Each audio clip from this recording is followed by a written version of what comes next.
오늘 세 번째 이 영적 성장의 걸림돌, 이게 바로 게으름입니다. 게으름에 대해서 우리가 좀 말씀을 나누고자 합니다.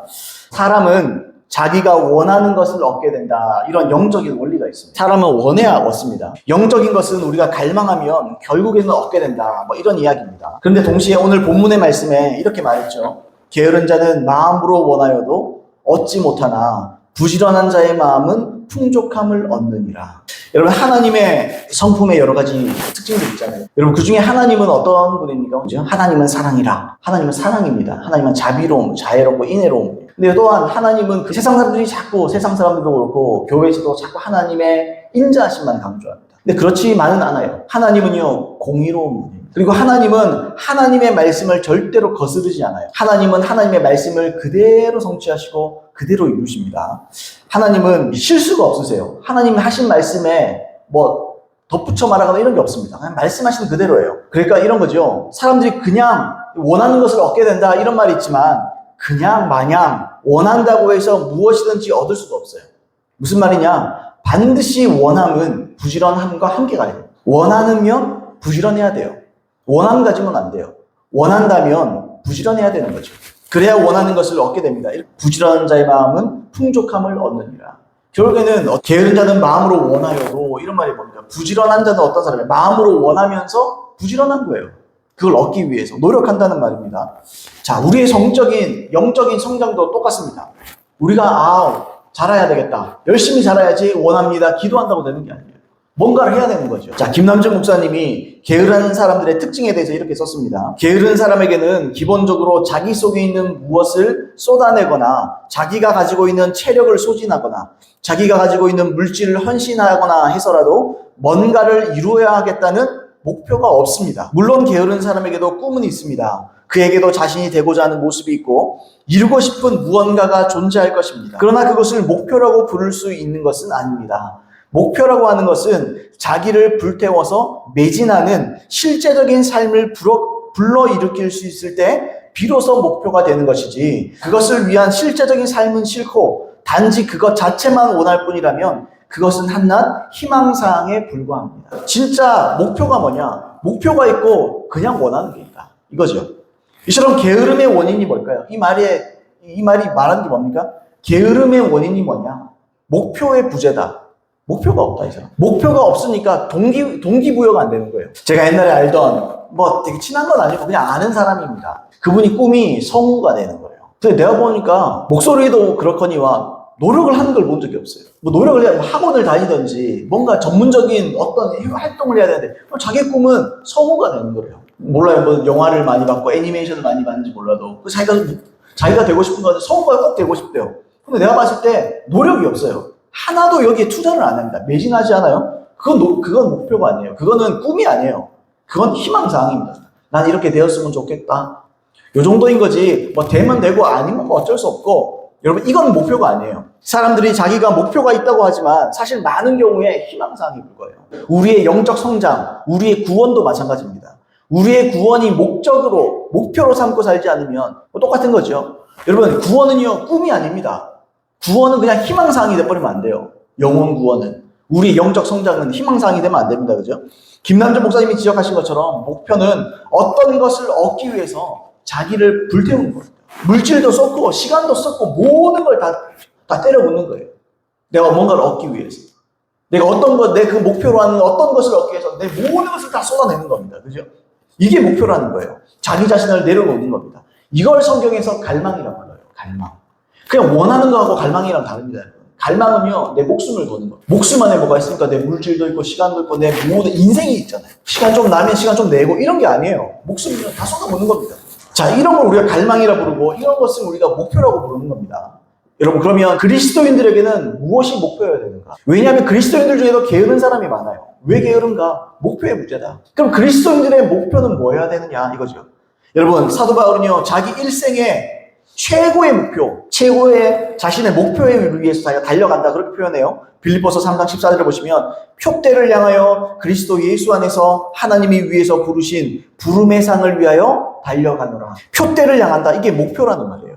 나는 목표가 있다. 뭐냐? 부름의 상을 위해 난 달려간다. 사람들이 이거 보고 전부 다 봐라. 구원은 따놨지 않느냐. 이 상이 뭔 얘기야? 이거 상급 얘기하는 거다. 아닙니다, 여러분. 제가 또 설명해 드리겠지만 아니에요. 이게요, 상이요. 그냥 상이 아니에요. 부름의 상이에요. 우리를 하나님께서 왜 부르셨는가 이걸 봐야 돼요. 조금 전에 말씀드렸던 것처럼 게으름은 목표가 분명하지 않기 때문에 생기는 현상입니다. 게으름이요. 그러면 여러분 현재 우리가 가장 목표로 삼고 있는 게 뭐냐? 우리 살펴봐야 돼요. 그리스도인들의 가장 목표가 뭐여야 되느냐? 우리 살펴봐야 됩니다. 이 말은 나의 인생의 목표가 과연 무엇이어야 되는가? 우리가 반드시 이거 짚고 넘어가야 됩니다. 방금 읽었던 빌립보서 3장에 보시면 그죠? 사도 바울의 이 목표가 기록되어 있습니다. 그것은요, 하반절에 부름의 상이라는 거예요. 우리가 봤자 부름의 상. 근데요, 여기서 부름의 상, 여기서 볼 때 특히 상이라는 말과 그 다음에 달려가노라 이런 표현, 상 그리고 달려간 이 세 가지를 기억하십시오. 부름, 상, 달려간다 이런 표현. 이 표현을요, 사도 바울이 다른 성경에 없습니다. 여러분, 사도 바울이 같은 주제로 고린도전서 9장에서 똑같은 말을 해요. 한번 읽어볼까요? 고린도전서 9장 23절로 27절 말씀인데요. 제가 읽겠습니다. 내가 복음을 위하여 모든 것을 행함은 복음에 참여하고자 함이라. 운동장에서 다름질하는 자들이 다 달릴지라도 오직 상을 받는 사람은 한 사람인 줄을 너희가 알지 못하느냐. 너희도 상을 받도록 이와 같이 다름질하라. 이기기를 다투는 자마다 모든 일에 절제하나니 그들은 썩을 승리자의 관, 이 상이죠. 승리자의 관을 얻고자 하되 우리는 썩지 아니할 승리자의 관을 원한다. 이런 말이죠. 그러므로 나는 다름질하기를 향방 없는 것 같이 아니하고 싸우기를 허공을 치는 것 같이 아니하며 내가 내 몸을 쳐 복종하게 함은 내가 남에게 전파한 후에 자신이 도리어 버림을 당할까 두려워함이로다. 여기서 상이 뭡니까? 다시요. 썩지 아니할 것이 상입니다. 운동장에서 다름질하죠. 달리기 아까 얘기했잖아요. 달리기 얘기하고 있잖아요. 23절에 보시면 맨 처음이죠. 23절에 보시면 이 단락의 주제가 나와요. 그게 뭐냐? 복음을 위하여 모든 것을 행함은 복음에 참여하고자 합니다. 복음의 참여가 뭡니까? 복음에 어떻게 참여합니까? 간단히 말하면 이런 거죠. 복음을 왜 믿냐는 거예요. 뭘 믿겠어요? 복음을요. 구원받으려고 믿는 거예요. 지금 이거 구원 얘기하고 있다는 거예요. 썩지 아니할 것, 썩지 아니할 상. 이게 뭐냐? 구원 얘기하는 거예요. 영생 얘기하는 거예요. 썩지 아니할 것. 썩을 것과 썩지 않을 걸 비교하잖아요. 썩을 것은 뭐죠? 썩을 승리자가 이 땅에 있는 그냥 명예를 얘기하는 거예요. 그냥 명예. 이 땅에 있는 거 그냥 그걸 얘기하는 거예요. 즉 비유잖아요. 비유. 달리기가 비유이듯이 상도 비유예요. 상은 상급이 아니에요. 상은 구원을 얘기해요. 영생을 얘기해요. 사람들이 자꾸 속아요. 다름질이 비유니까 상도 비유라고 봐야 되는데 상은 그냥 그거는 달리기는 그냥 비유고 상은 그냥 상급이라고 그래요. 아닙니다, 여러분. 상은요 구원을 얘기하는 거예요. 영생을 얘기하는 겁니다. 또 마지막 27절에 보시면 버림을 당할까 이런 말이 나옵니다. 버림을. 이 종합적으로 보면 뭡니까, 여러분? 다시요. 상이라는 건요 결국 복음의 결과물. 그죠? 복음에 참여한다. 복음의 결과물. 이런 거 말하는 거예요. 그러니까 하나님의 취하심, 영생 말하는 거예요. 한국의 대표적인 신학자 김세윤 교수님이 빌립보서 강해하면서 표대에 대해서 이렇게 썼습니다. 우리가 믿음의 경주를 다하여 도달하는 표대는 우리의 구원의 완성을 받는 지점입니다. 구원의 완성이다. 바울은 여기서 올림픽 경기에서 본부석에서 앉아있는 왕이 승리자에게 다소 출신 누구누구의 아들 바울은 위로 올라와 상을 받으라고 부르는 시상식 모습을 빌려 쓰고 있습니다. 바울은 하나님께서 최후의 심판 때 이와 같이 자신을 위로 불러 완성된 구원을 주실 것을 바라면서 그 지점까지 자신의 믿음의 경주를 일편단심으로 계속 한다는 것입니다. 자기가 아는 걸로 잘 버리지가 않아요. 그냥 난 상급이라 생각했고, 성경은요 분명히 상급이 아니래요. 문맥으로도 봤잖아요. 권영경 교수님도 그렇게 말합니다. 구원은 믿음에 근거한 우리 삶의 최종 목표다. 바울은 이를 달리기 이미지로 묘사한다. 우리는 구원의 결승점을 향해 달리고 있다. 위에서 부르신 부름의 상을 얻기 위해 표대 결승점을 향해 달려가는 중이다. 이 목표는 그리스도의 부활에 동참하는 것, 곧 우리 몸의 부활이다. 이거 구원 얘기하는 거죠. 몸의 부활. 구원 얘기하는 거예요. 이 부름의 상, 아까 세 가지를 주목해달라고 했잖아요. 부르심 또는 상, 달려간다. 상이랑 부르심 우리 얘기했죠. 여러분 부름은 뭡니까? 여러분 에베소서에 보시면 사도 바울이 에베소에 있는 모든 그리스도인들에게 기도합니다. 그들을 위해서 기도해요. 어떻게 기도합니까? 자, 읽어볼게요. 에베소 1장 17절로 18절 유명한 구절인데요. 우리 주 예수 그리스도의 하나님 영광의 아버지께서 지혜와 계시의 영을 너희에게 주사 하나님을 알게 하시고 너희 마음의 눈을 밝히사 그의 부르심의 소망이 무엇이며 성도 안에서 그 기업의 영광의 풍성함이 무엇이며 이런 것들 내가 알게 되기를 원한다. 이런 말이거든요. 길성남 교수님은 이 그의 부르심의 소망이 뭐냐? 그의 부르심의 소망이라는 표현은 하나님께서 에베소 교회 성도들을 자기 자녀로 부르실 때 주신 소망을 말한다. 이 소망이 어떤 소망이냐? 개인적인 차원에서 볼 때 그 소망은 그리스도와 하나님 나라에서 기업을 얻는 것이며 마침내 하나님 앞에서 거룩하고 흠이 없는 완전한 존재가 되는 것이다. 성도들은 부활하여 그리스도의 영광의 몸의 형체와 같이 변화될 것이고 그리스도와 함께 영광을 누릴 것이다. 이게 얼마나 놀랍고 영광스러운 일인가. 간단히 말하면 뭡니까? 구원이라는 말이에요. 개인적인 차원에서 그 소망은 그리스도와 하나님 나라에서 기업을 얻는 것이다. 이 말이에요. 기업을 얻는 게 뭐라고요? 하나님의 나라를 유업으로 받지 못할 줄 너희가 알지 못하느냐. 그러면서 말해요. 하나님의 나라를 유업으로 받는다. 그 기업이잖아요. 뭐예요? 구원 얘기하는 거예요. 구원 얘기. 과연 예배 성도들이 여러분 당시에 구원이 표된 거 몰랐을까요? 우리가 처음 예수 믿었을 때 우리가 소망을 얻습니다. 나 천국 갈 수 있겠구나. 내가 지옥이 아니라 천국 가자. 이 소망을. 이런 이 사람도 분명히 알았을 거예요. 예배 성도들이 분명히 알았습니다. 근데요, 사도 바울이 그렇게 기도하는 거예요. 지혜와 계시형을 주셔서 그 부르심의 소망, 그 구원이 그들 속에서 확실히 자리 잡게 되기를 원하는 거예요. 여러분, 소망은요, 하나님을 믿고 예수님을 믿고 끝까지 구원을 이루어가는 과정에서 하나님이 주시는 이 산소망은 계속 살아있어요. 우리 속에서 계속 견고하게 뿌리를 내려요. 그래서 요한일서에 그러잖아요. 예수님의 재림을 기다리는 자마다 자기를 거룩하게 한다. 즉 그걸 얘기하는 거예요. 의의 소망을, 성령 안에서 의의 소망을 기다린다. 그런 표현을 쓰는 거예요. 결국에는 뭡니까 여러분? 기도를 통해서 우리가 기도하고 우리가 성장하는 땅에서 어때요? 우리 안에 천국에 대한 소원, 소망, 부르심의 소망이 더 견고하게 세워져야 된다는 걸 얘기하는 거예요. 자, 디모데전서 6장 12절도 말해요.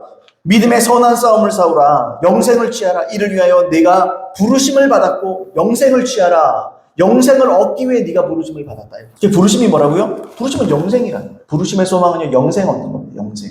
구원받는 걸 말하는 거예요. 모든 그리스도인들의 목표는 구원이어야 돼요. 이게 표대여야 돼요. 그러니까 사도 바울이 내가 표대를 향해 달려간다 말할 때는요, 나는 구원받기 위해 달려간다. 물론 다른 여러 것들도 있어요. 문맥에 보면요, 표대를 이렇게 쭉 살펴보면. 근데요, 궁극적으로 사도 바울이 원하는 건요, 자기 구원받는 거예요. 근데요, 사람들이 얼마나 구원받는 거에 대해서 이렇게 관심이 없는지 몰라요. 구원받는 데 너무 관심이 없어요. 구원을 무슨 따놓은 것처럼 얘기해요. 완전 다 보장된 것처럼 말이에요. 영원히. 사도 바울만한 사람이 누가 있습니까? 이 세상에. 사도 바울도 두려워 떨었다니까요. 버림받을까봐. 사도 바울의 목적이 뭐냐? 목표가 뭐냐? 표대가 뭐냐? 여기에 집중하고 있다는 거죠. 구원이다 이라는 거예요. 구원. 이 말은 궁극적인 구원에 집중하고 있어야 진짜 그리스도인입니다. 그리스도인은 그런 사람들이에요. 그리스도인은 세상의 어떤 이익을 위해서 집중하지 않습니다. 세상에 어떤 대의를 이루게 단순히 그것 때문에 집중하지 않아요. 여러분, 교회가 커지고 하나님께서 쓰시는 사람이 되면 너무 좋죠. 그러나 그렇더라도 그 사람, 그 교육 사역자의 목적은요, 구원받는 거예요. 사람들이 어때요? 이 구원받는 데 집중하지 않고 사역을 넓히고 그냥 커지고 이런 걸 원하잖아요. 그러니까 부패하는 거예요. 그게 망하는 거예요. 엄청난 교회 수만의 사람들을 해서 그렇게 사역하면 뭐예요, 여러분? 그런 사람들 중에 얼마나 무너지는 사람들이 많습니다. 왜요? 목표가 달라진 거예요. 표대는 구원이라니까요. 근데 구원을 잃어버리면 다 잃는 거예요. 목적을 잃으면 다 잃는 겁니다. 많은 사람들이 믿는다고 하지만 이 목표에, 이 표대에 집중하지 않기 때문에 변질돼요. 타락하고 망하는 겁니다. 그럼 우리가 이 궁극적인 구원에 집중하고 살고 있는지 아닌지 우리가 어떻게 알 수 있는가? 제가 이제 몇 가지를 나눌 거예요. 자신이 게으른지 아닌지 이걸 좀 살펴보면 여러분들 알 수 있습니다. 여러분, 게으름은요, 잘 발견되지가 않습니다. 게을러서 게으른 게 아니에요. 여러분, 게으름은 잘 발견돼요. 왜냐하면요, 게으름은요, 항상 숨어 있습니다. 게으름은 숨어 있어요. 그러면 게으름은 어디에 숨어 있는가? 한 3가지 정도로 살펴보겠습니다. 첫 번째는요, 게으름은 부지런함 뒤에 숨어 있습니다. 와, 이게 무슨 말인가? 그럴 수 있어요. 게으름은요, 부지런함 뒤에 숨어 있습니다. 잠언 26장 14절입니다. 이렇게 돼 있어요. 문짝이 돌적이를 따라서 도는 것 같이 게으른 자는 침상에서 도느니라. 여기서 돌적이가 뭡니까? 돌적이. 이 문에다가 달아서 이렇게 열고 닫히게 하는 거 있잖아요. 장치.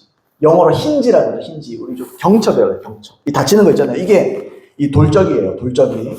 근데 이 게으른 사람은요, 문이 돌적이를 따라 움직이는 것처럼 침대를 중심으로 움직인다 이런 말이에요. 지금 침상을 중심으로 움직인다 이런 말이죠. 그러니까 침상 위에 없으면 되는 거 아니냐 이럴 수 있는데 그 말이 아니고, 게으름은 뭐냐? 아무런 도전 없이 되풀이되는 삶을 사는 겁니다. 그냥 인생이 그런 거죠. 여러분, 이게 무슨 뭘 통달한 것처럼 생각하죠. 그렇지 않아요. 인생이 다 그렇게 사는 거야. 아무런 그거 없이 그냥 이렇게 살다가 인생이 그런 거지. 여러분, 이게 굉장히 해탈한 것 같잖아요. 불교 용어인데 그게 아니라는 거예요, 여러분. 그 게으름이라는 거예요. 여러분 진짜 침상에서 구르지만 않으면 게으르지 않느냐? 여러분 보통 사람이 뭐 일반적으로 침상에 안 구르죠. 뭐 침상에 구릅니까?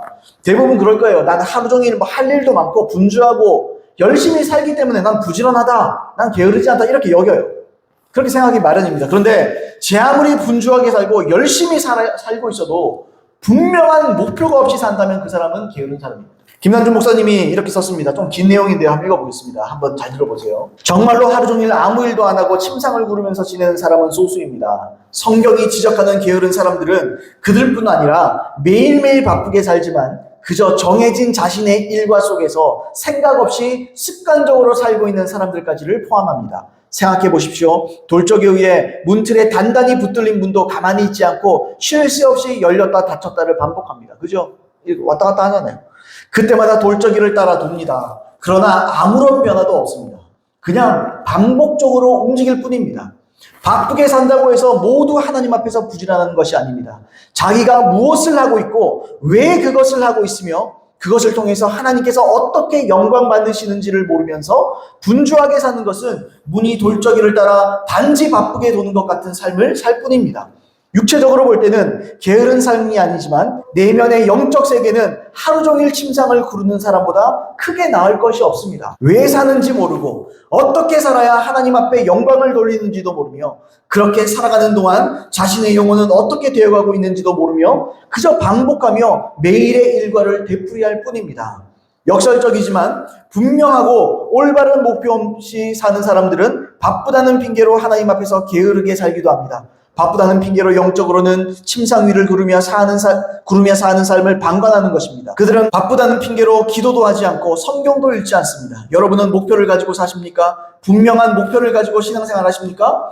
주일 예배, 수요 예배, 금요 기도회 모두 빠지지 않고 참석하고 있다 할지라도 그저 규칙적으로 반복되고 있을 뿐이라면 그에게 예배는 하나의 세상 일과 다를 바가 없습니다. 자신의 영혼에 참된 변화가 없는 것에 대한 정직한 고뇌, 변화되지 않는 자신을 향한 진한 염려와 경건한 근심, 진리를 알고자 하는 실천적인 열심, 그것을 도우시는 하나님의 은혜에 대한 사모함이 없는 삶은 종교생활이지 신앙생활이 아닙니다. 이렇게 사는 신자는 세상 사람들로부터 아무리 부지런하다 인정받아도 하나님 보시기에는 교회 등록을 돌적이 삼아 돌고만 있을 뿐입니다. 너무너무 확실하고 분명하고 우리의 아주 중심을 꿰뚫어보는 아주 통찰력 있는 글이라고 저는 생각합니다. 마지막에 뭐라 그래요? 자신의 영혼에 참된 변화가 없는 것에 대해서 고뇌하지 않고 변화되지 않는 자신을 향한 염려도 없고 진리를 알고자 하는 열심도 없고 도우시는 하나님에 대한 은혜를 사모하는 마음도 없이 그냥 교회 왔다 갔다 하는 거. 교회 등록을 돌적이 삼아. 그냥 교회 나가는 게 전부고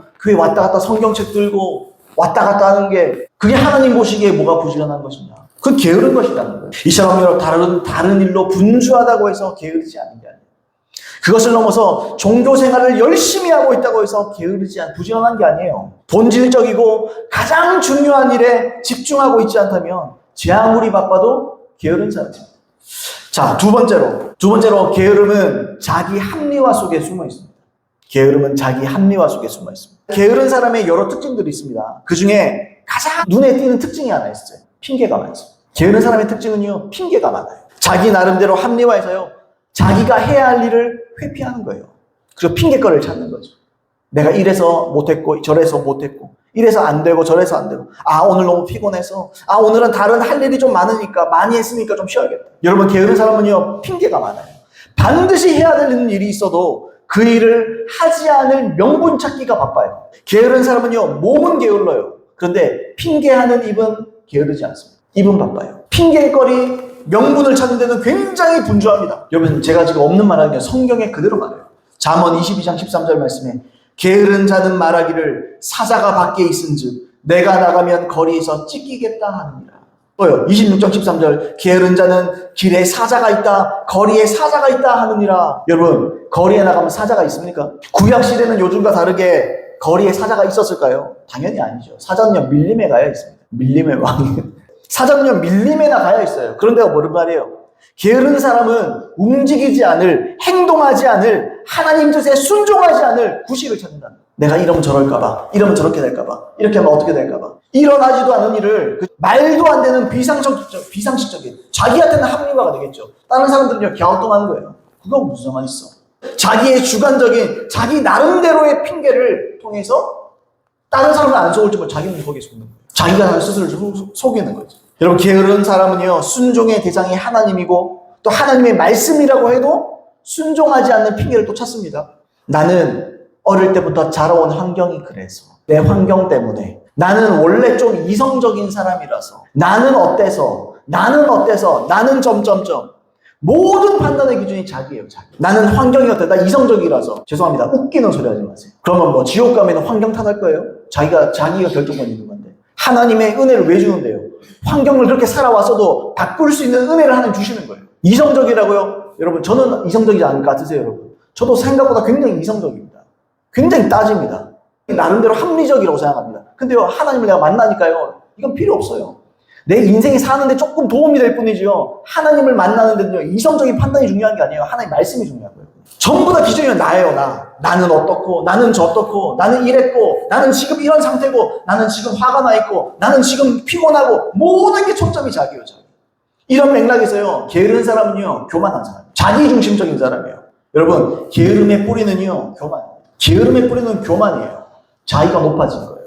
자기가 위에 있는 거예요. 자기 판단이 맞다는 거예요. 잠언 26장 16절에 게으른 자는 사리에 맞게 대답하는 사람 7보다 자기를 지혜롭게 여기는. 7이라는 수는 성경에서 완전수입니다. 그러니까 사리에 맞게 대답하는 사람 7이라는 말은 누가 들어도 이거는 진짜 맞는 얘기 하는 거예요. 그래도요, 게으른 사람은 거의 안 통합니다. 지가 더 똑똑하다는 거예요. 게으른 자는 사리에 맞게 대답하는 사람 7보다 자기를 지혜롭게 여긴대요. 내 말이 맞다는 거예요. 내가 나를 안다는 거예요. 내가 안 된다는 걸 안다는 거죠. 제 아무리 진리를 말하고 지혜를 말해도 그죠? 자기의 뜻을 절대로 굽히지 않습니다. 게으른 사람은요. 자기의 생각이 맞고 자기 지혜가 맞기 때문에 사리에 맞게 또는 상식적이고 경우에 맞는 말을 해도 게으른 사람들은 안 통해요. 게으른 사람은 절대로 안 통합니다, 여러분. 그리고 이러한 고집을 성경이 완고한 마음이라고 부릅니다. 게으른 사람은요, 마음이 완고해요. 교만하기 때문에. 여러분, 이게 얼마나 큰 죄입니까? 완고한 죄가 보통 죄가 아닙니다. 여러분, 그 정말 게으른 거죠. 자기의 영혼을 여러분 돌보지 않는 게으름이잖아요. 자기의 구원을 생각하지 않는 게으름이잖아요. 얼마나 큰 게으름입니까, 그죠? 여러분, 이 게으름이, 이 완고함이 얼마나 큰 죄인지 압니까, 여러분? 사무엘상 15장 23절 말씀에 이는 거역하는 것은 점치는 죄와 같고 완고한 것은 사신 우상에게 절하는 죄와 같으니라. 여러분, 우상 숭배하는 자가 천국할 수 있습니까? 당연히 못 가죠. 나 외에 다른 신을 섬기지 말라. 우상 숭배하지 말라. 그죠? 가장 앞에 있는 계명 중에 하나잖아요. 여러분, 완고한 마음, 고집스러운 마음, 거역한 마음, 여러분, 이건요, 이 모든 마음들이 게으름이라는 모습을 통해서 표출되는 거예요. 나타나는 거예요. 게으름을 통해서. 그래서 뭐죠, 여러분? 게으름은요, 결국 자기를 섬기는 우상 숭배입니다. 게으름을 만만히 보시면 안 됩니다. 게으름 때문에 지옥 갈 자들이 너무 많습니다. 게으름은요, 우상 숭배예요. 자기를 섬기는 거예요. 자기를 숭배하는 겁니다. 나는 이래서 저래서, 나는 이래서. 자기를 섬기며 자기의 핑계거리를 찾는 거예요. 이래서 못하고 저래서 못하고 내 환경이 어떻고 내 어릴 때가 이랬고 나는 이런 기질을 가지고 있고 하나님 그 기질을 깨뜨리시는 거예요. 하나님은요, 사람의 성향도 바꿔서 쓰시는 분이에요. 모세를 어떻게 쓰셨는데요? 모세가요, 사람도 때려 죽인 사람이에요. 살인자입니다. 혈기 있는 사람이에요. 근데 하나님이 그 사람은 40년 동안 고쳐 쓰잖아요. 그래서 출애굽 시키잖아요. 여러분, 하나님 그렇게 쓰시는 거예요. 하나님 그렇게 하실 수 있어요. 근데요, 핑계가 많아요. 나는 이래서 안 되고, 나는 원래 이성적이어서 예수 믿는 거 관계가 없고, 그건 지 생각이고. 하나님은 사람에게 영원을 사모하는 마음을 넣어주셨어요. 하나님 주신 마음을, 이끌림을 따라 사는 거예요. 생명줄을 붙잡고 살아야 되는 거예요. 사신 우상이 전한 것 같다. 나를 섬겨. 자신. 신이야, 신. 말장난인지 몰라도 자신. 자기를 신으로 모시는 거예요. 게으르다는 거. 무조건 바쁜 게 능사가 아니라 그래요. 목표에 집중만 해야 게으름에서 벗어날 수 있는 거예요. 내가 구원에 집중하고, 내가 천국 가는 일에 집중하고 살아야, 내가 영적인 성장에 집중하고 살아야, 그죠? 부지런을 떠는 거예요. 우리 표현으로. 부지런 떨어야 돼요. 게으르면 안 돼요, 여러분. 부지런함을 떨어야 돼요. 시간이 날 때 성경도 읽고, 기도하고, 하나님을 생각하고, 집중하고, 여러분, 이 일이요. 오늘 좀 시간 좀 내서 해야지. 여러분, 그게 아니에요. 내 매일의 삶이어야 돼요. 매일의 시시각각의 삶 가운데 내가 어떤 일을 할 수 있죠. 일을 하면서도 주님께 도움을 구하고, 내가 뭘 하면서 주님의 음성을 듣고, 내가 뭘 하면서도 주님의 마음을 생각하고, 내가 암송했던 구절들을 주께서 생각나게 하시잖아요. 그럼 그걸 묵상하고 또 떠올리고 이런 인생을 살아야 된다고요. 이게 부지런한 거예요. 이런 사람만 구원받고 이런 사람만 성장한다는 거죠. 자, 세 번째로, 게으름은 열정 안에 숨어 있습니다. 와, 열정이 게으름하고 열정이 너무 다른 말인 것 같아요. 여러분, 게으름이 열정 안에 숨어 있습니다. 김남준 목사님은 게으름의 궁극적인 원인은 자기 사랑입니다. 사실 게으른 사람이라고 해서 힘든 일을 전혀 하지 않는 것은 아닙니다. 아무리 게으른 사람이라도 자기가 좋아하는 일은 열심히 합니다. 제가 이걸 보고 얼마나 웃었는지 몰라요, 제가 옛날에 생각나더라고요. 제가 어디가 생각났냐면, 제가 한참 컴퓨터로 뭐 하는 걸 좋아했는데, 컴퓨터가 갑자기 고장났어요. 제가 어떻게 했냐면, 컴퓨터 들고 뛰어가잖아요. 차에 싣고 달려가가지고 AS센터 가가지고 컴퓨터 바로 고쳐서 왔잖아요. 예를 들어서 제가 이런 얘기 했는데 어떤 사람은요, 온종일 TV만 보는 사람이 있다고 칩시다. TV만 보는 사람이 있습니다. 그런데요, 자기가 좋아하는 프로그램을 보고 있는데 갑자기 TV가 안 나와요. 예를 드는 겁니다. 안 나와요. 그럼 어떻게 하죠? 그 사람은요, 벌떡 일어납니다. 뒤에요, 옛날 같으면 저 안테나만 만져야 되고 막 두드려야 되고 뒤에 케이블도 만져보고 셋톱박스 잘 작동하나 막 보고, 그럼 어떻게 하죠? 평소에 전화 한 통하기 귀찮아하는 사람이 빨리 AS센터에 전화합니다. KT에 빨리 전화해야 되고 어디에 전화해야 돼. 아, 근데 그 예약 시간이 늦습니다. 그럼 제가 갖고 가면 안 될까요? 전화 안 되면 제가 갖고 갈게요. 오래 못 기다립니다. 빨리 갖고 갈게요. 여러분, 이게 사람입니다. 게으른 사람도 자기가 좋아하는 일을 위해서는 얼마든지 열심히 해요. 그게 사람이라는 거죠. 이처럼 게으른 사람은 자기의 즐거움, 자기 취미, 자기에게 이익이 되는 일에는 땀을 냅니다. 잠시지만 열심도 냅니다. 근데 그 외의 모든 일에는 시큰둥해요. 그 외의 모든 일에는 전혀 관여치 않습니다. 하나님과 영혼들을 위해서 수고하고 헌신하고 사랑하는 일에는 관심 없습니다. 무정해요. 무정합니다. 정이 없어요. 그러니까 자기 것만 추구하는 거지. 우리가 여러분 적어도 그리스도인이라면 이미 하나님과 영혼들을 위해서 살겠다고 결심한 거 아닙니까? 그죠? 예수 믿는다는 그 자체가. 하나님 사랑하고 영혼 사랑은 우리 의무예요. 계명입니다. 계명. 당연히 지켜야 되는 거예요. 그런데 게으른 사람은 어떤 의무와 계명이라고 표현해서 어떤 의무가 있다. 그래도 그거 하기 싫어요. 그저 의무를 행하지 않을 구실을 또 찾습니다. 다음은 12장 27절 이렇게 됐습니다. 게으른 자는 그 잡을 것도 사냥하지 아니하나니 사람의 부귀는 부지런한 것이니라. 11장 25절.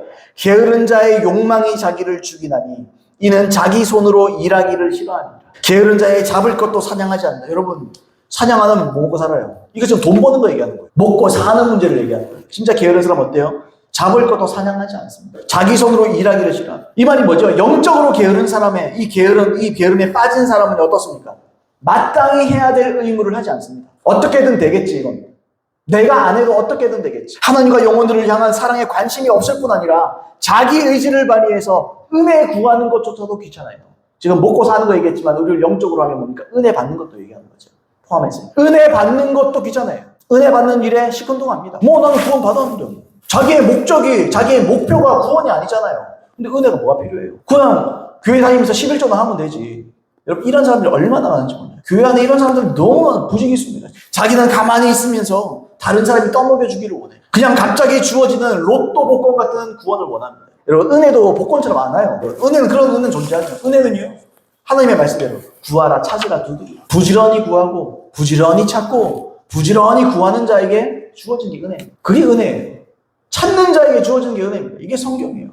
여러분, 이처럼 게으름은요, 자기중심성과 이기심을 완전히 보여주는 겁니다. 디도서 1장 12절에 보시면 이런 말씀이 있습니다. 배만 위하는 게으름뱅이라. 배만, 여기서 배는 딴 게 아니고 진짜 벨리를 얘기하는 거예요. 배부름을 원한다는 거죠. 그러니까 자기 이기심 때문에 자기 이기심을 위하는 게으름뱅이다.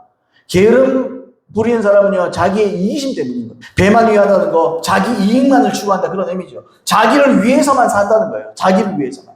사도 바울은 분명히 사랑은 자기의 유익을 구하지 않는 것이다. 고린도전서 13장에 분명히 말합니다. 근데 게으른 사람은요, 굉장히 이기적이다. 내 것만 최고예요. 내 것만 있으면 다른 사람 거는 상관없어요. 내 것만 챙기면 돼요.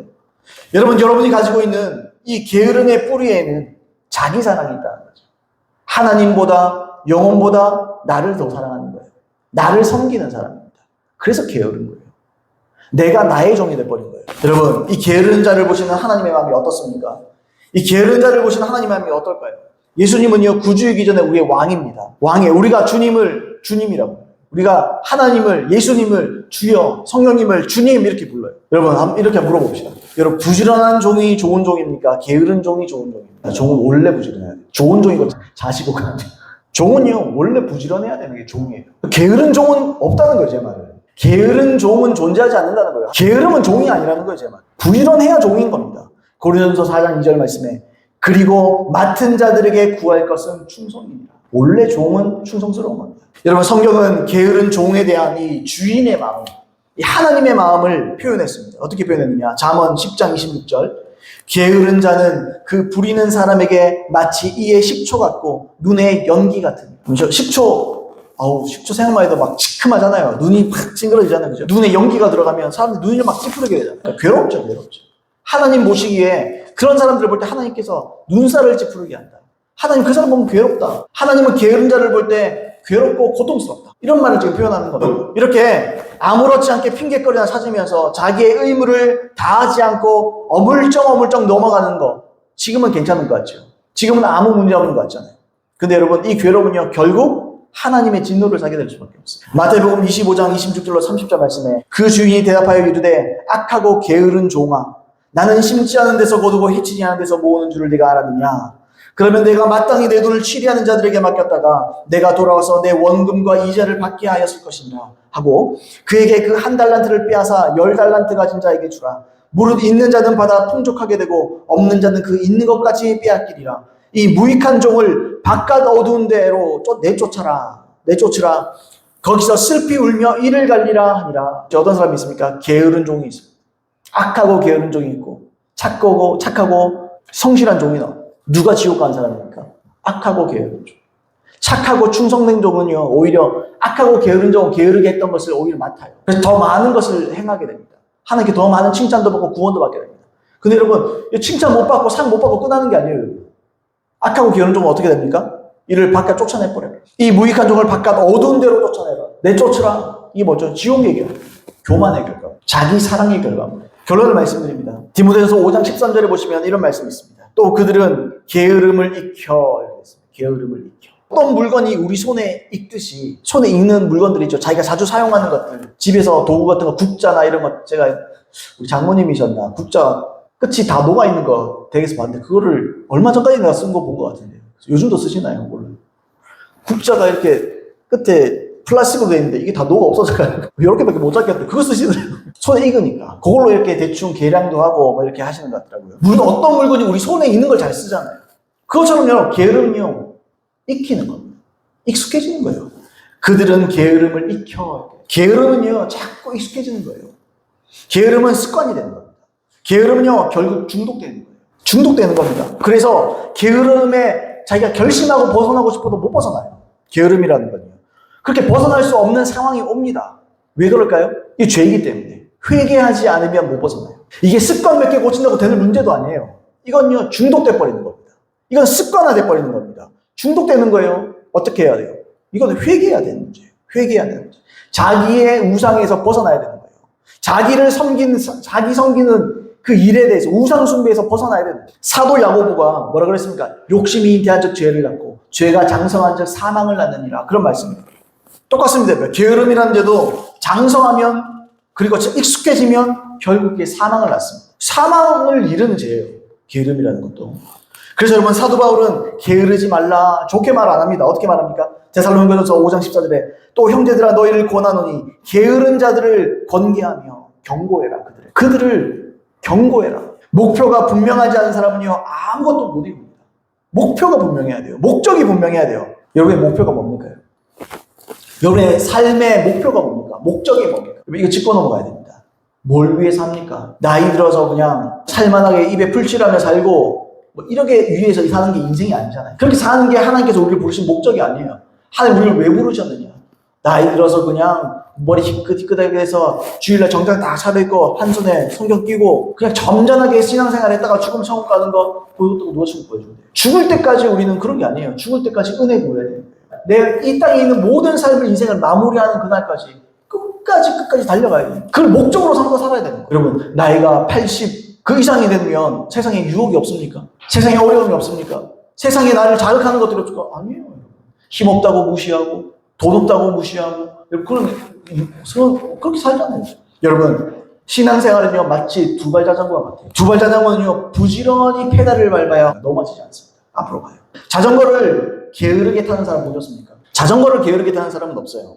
이처럼 신앙생활을 게으르게 한 사람은 없습니다. 왜요? 넘어지기 때문에. 신앙생활은요, 부지런해야 되는 거예요. 게으른 제가 이런 말을 할 수 있는 자격이 있는지 몰라도 여러분, 신앙생활은요, 게으르면 안 돼요.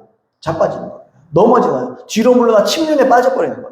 여러분, 제대로 이 십자가의 길, 이걸 걸어가는 사람, 부지런히 걸어가는 사람들 되시길 예수님으로 축복합니다. 자기를 돌아보십시오. 우상숭배에서 빠져나오십시오. 자기를 그만 섬기십시오. 하나님을 섬기십시오. 자기의 삶의 목표를 제대로 구축하세요. 제대로 설정하세요. 그리고 살아야 돼요. 여러분, 나는 무엇을 목적으로 사는가? 또, 나에게 가장 중요한 일은 뭔가? 내 인생에서. 나는 정말 하나님께 충성하고 사는가? 나는 정말 예수님을 나의 왕으로 모시는가? 아니면 나를 섬기면서? 이 질문 앞에 여러분, 정직하게 서줘야 돼요. 그리고 자기의 삶을 돌아보십시오. 나는 부지런할 수 있어요. 땀 흘리고 살 수 있어요. 그러나 내 삶의 목적이 구원과 내 삶의 목적이 영생이 아니면 하나님 그 사람 부지런하다고 인정해 주지 않습니다. 그 사람은요, 악하고 게으른 겁니다. 여러분, 우리가 이 말씀 생각하시면서 기도하겠습니다.